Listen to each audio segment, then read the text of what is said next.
Okay.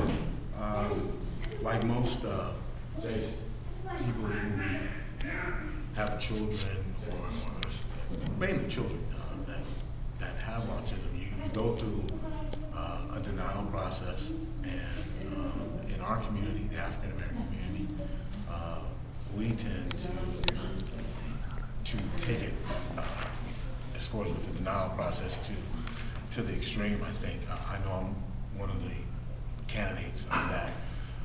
We test our kids later as a result of it, and in my case, that was the case. I really, everyone was telling me, from my father, my mom, my grandmother, people close to me, were saying, "Hey, there's something wrong. You need to address this. You need to acknowledge this." And I didn't want to. I didn't really want to face it. Being in my background in sports and all that. But finally, it became self-evident that, you know what, there's something wrong. And as a result, we finally did get him diagnosed. And yes, this is recently. I have 2 children that are autistic, ages 5 and 7 respectively now. And we just got them tested about less than 2 years ago, actually, about a year and a half ago. So I say that to say that we need to really, if we can do early intervention, we need to do it. And organizations such as this, African American Support Services of African American Autism Support Services of Arizona, helps enlighten and educate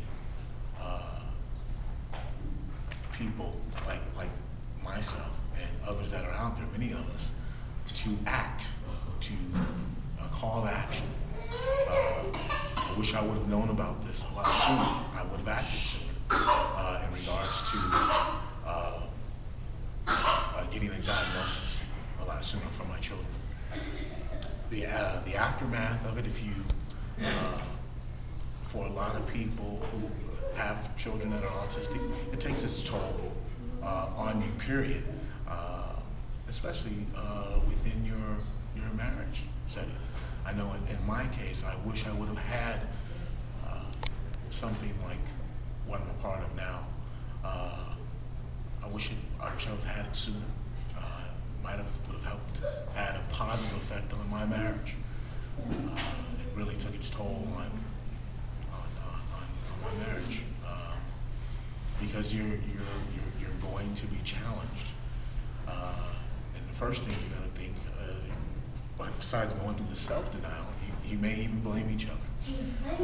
You may even have other people that are close to you that point fingers.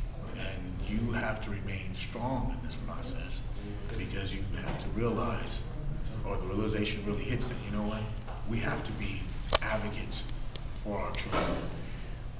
And so organizations like this are very much needed. And the aftermath can be very detrimental if you don't have support services like this.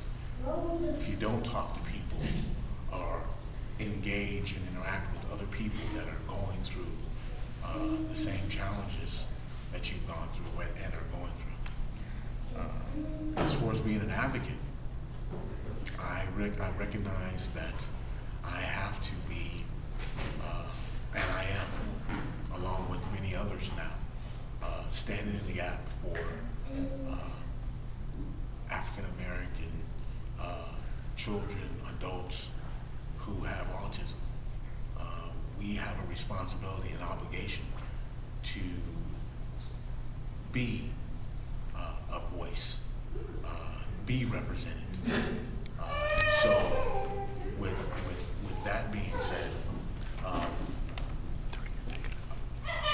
support services like the African American Autism Support Services of Arizona provides that. It gives you that entity, and we need that.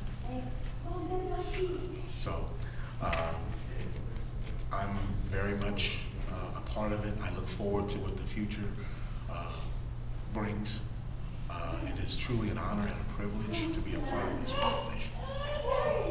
So, with all that being said, if anyone out there can identify with my testimony, I would encourage you to recognize and realize that there are entities like this one out there that you can reach out and grab, and it will help you in your process, in your struggle, because we have to be the biggest advocates for our children.